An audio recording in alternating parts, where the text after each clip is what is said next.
Well, probably Mark Farber's going to be right. When things start breaking down, you're going to have to be protecting the homestead all the way.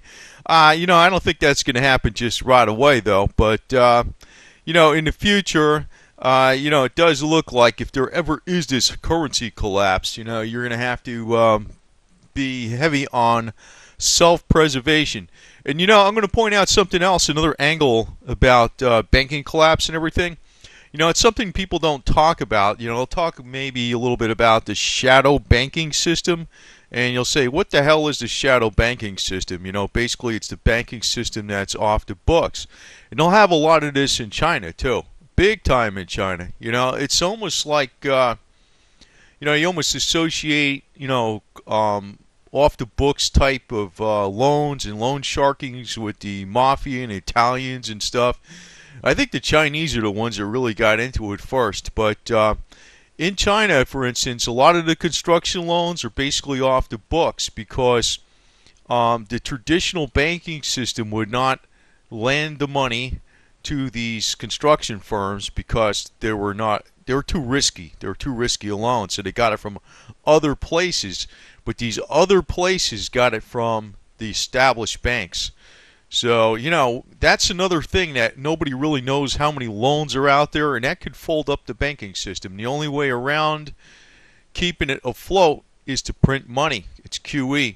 So QE may be something that's going to go on pretty strong in China because China's starting to see a turn back. I mean, obviously we know it's been going on in the real estate market. Prices have been deflating and stuff, and the Chinese government is trying to fight that. But nobody really knows what the numbers are. And, that's always the scary part. Nobody knows what the numbers are. I'm going to point out some other things, too, about what's going on today. And this is a reason you're probably going to see the stock prices go down. It may not be with gold and silver, though, because there's got to be some place there's a safe haven. And I just don't see the U.S. dollar as that anymore as much because of quantitative easing and budget problems. But we got weak growth globally. PMI numbers are still below 50%, below 50, below 50. You got the euro crisis going. There's always problems. Greece just eked by a couple weeks ago with, passing by a very narrow vote to get do more austerity, which means they can get some more loans to keep them going. Now there's other problems coming up in France. That's a headline. They showed all these, French loaves of bread like they were sticks of dynamite ready to blow up. That was on the cover of one of the magazines over there in Europe. The fiscal cliff, which is going on in the United States, that might not be as big a deal because they're going to probably resolve a lot of this stuff before the end of the year. That's what I'm thinking. You got overvalued stocks in the U.S. because, our stock market, the Dow, the S&P, and everything is pretty much, even though it's down like below 13,000 on the Dow now. It's still like not anywhere near down like it probably should be, maybe to 10,000 or below. So, they came down somewhat, but that is not the big crash. But, I don't really think that's necessarily going to even happen in silver or any of the precious metals. Because someplace, the investors are going to flock to someplace. And they might feel that the precious metals might be the place to be, in the long term versus the stocks.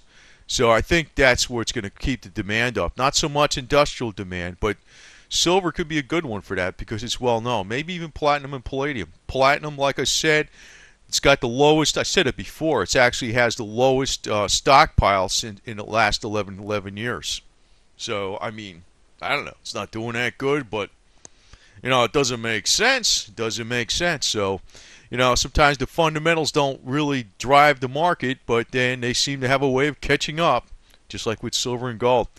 QE is no longer having the same impact. That is a big one.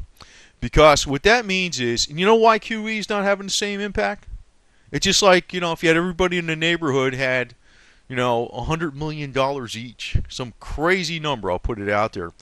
But nobody's spending the money. They're just sitting on it. It has to do with not just how much money is printed, it's how much money is floating around in the system. If you print a small amount of money and everybody's like changing that money around quick and the velocity of money is very quick, it's fast, well then That makes it's like having more money. That's really your money supply. The money supply is not just how much money is out there, it's how fast it's changing hands. So what's going on was Ben Bernanke's doing QE. It's just sitting on the balance sheets of banks. This is not going to last. This is not going to last because, once the dollar, well, it's going to be like the breaking of a dam. Once the people start realizing the dollar's not, you see, it's not going to be like they realize it all of a sudden. But there's going to be this temptation for people to get out of the dollar and not hold it. Even the banks, the ones that are holding the big bucks right now, and get it to other hard assets. And once they start doing that, that's going to start inflating the prices. And that's what's going to cause them to push more dollars into that. And then it's going to go like crazy. It's the fact that the money's not turning over fast. That is why we're not seeing the inflated prices. When that happens, gold and silver are going to go through the roof. The other thing is now is also tensions in Gaza and Syria. That is actually bad for the markets, but that's good for gold and oil. And if you notice, oil's been creeping up. Oil's been creeping up. So they're going after hummus. I don't know. This is a picture of a model of hummus. I don't know what this is. This is she has the veil on, and this is hummus, I guess. I really don't know. But anyway, it looks like to me with Israel and Gaza, they're not going to relinquish on this. They're going to keep going. And this is something very important because, I kind of relate this to the election. I kind of put a lot of faith in what that CIA analyst said some while back, some months. McGovern was his name, about there'd be a 50-50 chance that Israel would strike Iran if Obama looked like he was going to win. But Israel can't really strike Iran. That would be suicidal. So what they're going to do is they're going to go after the enemies that are around them. And if something happens here where this doesn't work out, they're going to call for help. But these types of tensions in the Middle East are going to be very bullish for oil and gold. Oil and gold run together pretty tight. They always do. They're not like perfect one-to-one or nothing, but there's a decent correlation between oil and gold. And, considering our dollar is really based upon petrodollars, oil dollars, it's not really based upon gold. I mean, oil is like black gold. I mean, it's common knowledge. But, this is going to drive tensions in the Middle East pretty much often, very, very often, bring up oil and gold. But when oil starts going in a very hard bull run, that's when the correlation between oil and silver gets very tight. That's just like a rule. It's just the way it is. So, this is actually going to be very bullish for the metals and very bad for the lives of people living in the Middle East. But I'm just saying that this is how it's going to play out. Now, today, silver's been moving up like a mad dog. I'd like to see this moving up $1 a day now here in December. It'd be nice. How about that? So for the rest of the year, just move up about $1 a day, and or more. How about a 2% a day?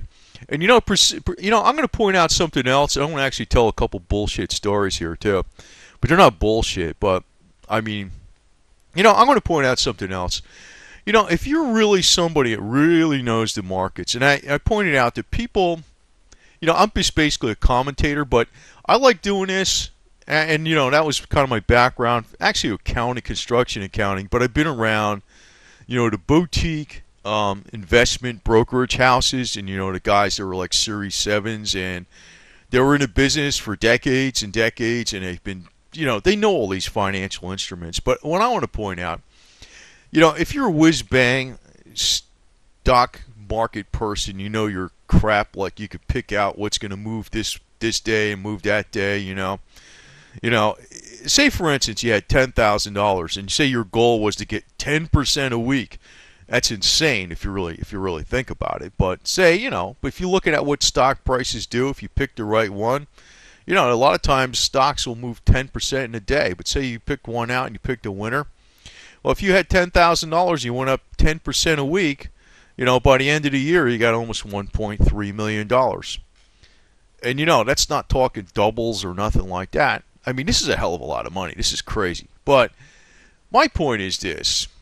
If you knew this, you would definitely not be bothering on YouTube. I don't know this. And, actually, I don't know if I'd put stuff out there because it's almost like a jinx. It's almost like a jinx. You just keep it private and you do whatever you do, and that's it. So, I throw ideas out there, but, where I'm coming from basically is common sense. And, if I want to actually tell you a couple stories, I'm going to tell you that, everybody is bullshit, basically. Basically, everybody is bullshit. I mean, I see bullshit on the YouTube and everything. But, when you get into the people that have a lot of money, they're bullshitters to the max, too. And they could talk a freaking storyline. And I'm going to give you some true things here, but I'm going to be a little sketchy about it. But for instance, I was talking about this thing about the 10% a week and stuff like that. There's this one guy that I was, I didn't know him personally, but, saw a lot of stuff and, well, a little more, I was involved in it. Professor, PhD. I'm not going to say what country his origin was and stuff, but he had contacts back in the Middle East and stuff like that. He had a company up in Switzerland, a brokerage firm, a trading house or some crap. So you could say he was a real insider, but I could also say John Corzine was a real insider. The guy bet all that money. He bet the entire MF Global firm on some kind of Euro bonds, and he lost. So much for insiders, But you say, for instance, this professor, he's a PhD, right? He's got his own trading company in Switzerland, contacts like crazy all over the Middle East, family in the Middle East. He screws up. He didn't get stuff right all the time. This is always my rule. If you're going to say you're going to pay me, transfer the money. If you say you're going to pay me all these big bucks with zeros after it, you know what I'll say? I'll come back and say, show me the money. I don't care if it's 25 basis points of that. I want the money in the bank, and I want to see it. That's what I would say. That's usually my response. So, I'm not one of these types of pie in the sky crap. I'll take a little bit of money that's a surefire bet versus trying to get, a whole pile of, the whole herd of deer at once or some crap. If there's one shot, one kill, I'll do that first. That's the way I think. But, honestly, most people on the top are full of shit. People are full of shit everywhere. But, I could tell you another story about a guy. He was actually from Korea, and he was putting some money down on some private transaction, and it was €1 billion, freaking billion. It was like one of these closed to the public things, PPP, private placement program thing. He's putting down €1 billion. You know what? You'd think they wouldn't do shit like this because he's and this is not bullshit. I'm not an insider. But I could talk some shit if I wanted to. This is true though, what I'm telling you. It was fake. It was a fake CD from Hong Kong, a certificate of deposit for €1 billion. It was fake, and you say, okay, yeah, the guy's bullshit. Then we looked up the number, and it was fake. And you know what? You're thinking this guy doesn't have shit. He doesn't have anything. He's just, if the guy had the money, he would not do something like this because people with big bucks are probably very honorable, more or less. They wouldn't do something that crazy, right? You know what? He came up with the real one. He actually had a freaking €1 billion for real. But he would do that and put up a fake just to see if you were checking. So in other words, there would have been no risk to him at all if the freaking deal went bad. People do shit like that. It's amazing. So there's no, actually that's what always been my experience.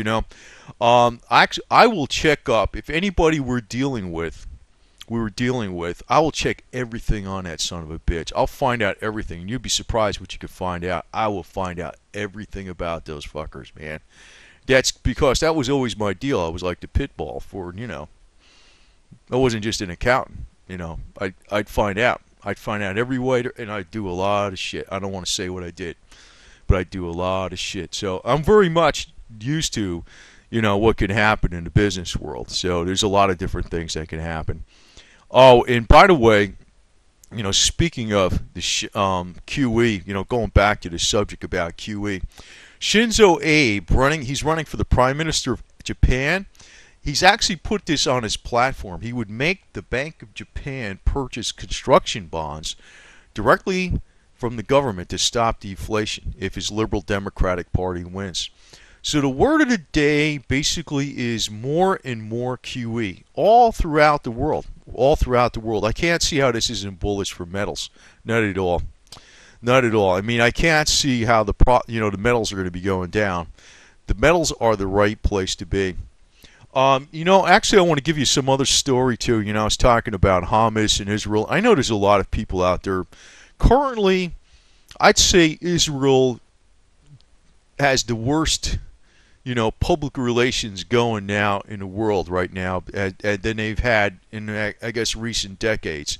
And, part of that is due to, there's a real right wing over there, and there's in other words, there's a side of Israel that they can't do nothing wrong. But then, I also realized that with Israel, the other guys on the other side are shrewd too. They don't want Israel there, period, But to give you an example of something, not all the time, I'll tell you this, maybe this isn't the rule, but, I came across a character, and he was a rabbi, right? Now, he was a bona fide rabbi, but he wasn't born Jewish. Now, if the person didn't notice, they would think ill of Jewish people, for instance. But what it turned out, and this is true, you could think it's bullshit, but it's true. The guy was a scam artist. He deliberately converted to Judaism. Then he studied to be a rabbi and became a rabbi because it worked very good with the scams because more people would trust him. In other words, he was using religion so people can trust him. He was not a true Jew in any way. But, I'm very familiar with it because the guy I was working with got ripped off way over $1 million from this guy. Way over $1 million. And I didn't trust him for shit, But, what do I know, right? What do I know? I don't know anything. Shit. But, it's like, I wish I could put the names out here, but I can't. I could tell a lot of freaking stories, but, these type of things I kind of love and I live for, so, I enjoy. But, to tell you, honestly, most times when I work with Jewish business guys, they're pretty fair and square. I always figure them to be pretty just, and they're hardcore. They're shrewd. I always like working with them, so. But I always looked at it like this, maybe they'll bend a few rules, but, the rules get in the way of business. And what business means is, like, if one party wants something and one party wants to sell something, you make the exchange. And a lot of times the Jewish businessman facilitates that exchange. He might be bending a couple rules here and there, but I really don't see nothing wrong with that because I see some of the rules as the main problem. They're actually stifling trade and clobbering the economy. So, that's the way I look at it. But, just to get back to something here, if you know the markets and you know how to make 10% a week, $10,000 inside of a year, you got almost 1.3 million, right? Down here in the bottom. So, all these experts out there are giving people advice on which way the markets are going and all this kind of crap. They really don't know because they wouldn't need to tell anybody. They would just have $10,000 and wind up with 1.3 million less taxes at the end of the year. And, I could actually delve into a lot of other things because there's a lot of ways around a lot of different things. There's offshore companies, there's tax havens, there's what different trusts you can set up. There's different ways you could do things through non-profit organizations. And also, one of the best things going is confusion. In other words, even if you walk into a person's office and her desk may appear to be a mess, it may not be the case. There's a deliberate method to the madness. People know exactly what they're doing, but, confusion and complexity, obscures what's really going on. So, I'll put that out there. I shouldn't be putting this shit out here. I don't like doing that part, but just to tell you, you're not going to really get the real scoop on YouTube per se. You never will. Um, I don't know everything that's going on, but I could tell you one thing. The shadow banking system is probably the Achilles heel to the whole fiat dollar and everything that's going on in the global financial system. And nobody really knows exactly what's going on with that. And the only cure for that is to print more money. Like I just pointed out, the guy that's running for prime minister for Japan is actually running on a platform of all kinds of QE. But QE is not having an effect. And you know why QE is not having an effect just right now? It's because the cash is being held on the balance sheets. It's not being exchanged for hard goods.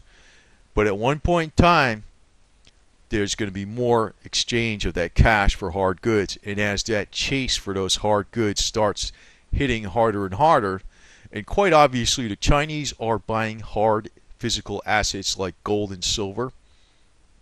So I can't see gold and silver being held back too much longer. I'm just saying this as a postulate. I'm saying it as an absolute ironclad fact. I know it's not going to go up in a straight line. It's going to go up really fast, and it's going to go down. It's go up. It's go down. But I can't. Right now it's low as crap, and the game is not going to be held together too much longer. But the way I'm going to judge my trades is by the tone of the silver bloggers. When they all scream to like the sky is falling, that's when I'm going to start selling. So, it's not really based upon a demand curve that you can plot out. It's going to be based upon people, and reading people sometimes goes a hell of a lot farther than anything. So I don't know. Hopefully, I don't know if you got any comments. I could probably ad-lib a little bit more on some of the crap I came across, and I could tell a lot of stories. I wish I could tell them in detail, because damn, there is some wild shit that goes on, and there is a shadow banking system. There is. That's the Achilles heel. And the only way they can keep shoring that up is through QE. But once those dollars are being not held in the bank, it's like going behind a dam, a wall of a dam. Once they start rushing out, trying to seek hard assets, that's where your gold and silver prices are going to go through the roof. They will. I'm not making that up. That's pure, solid common sense, business sense, horse sense. You're going to go through the roof.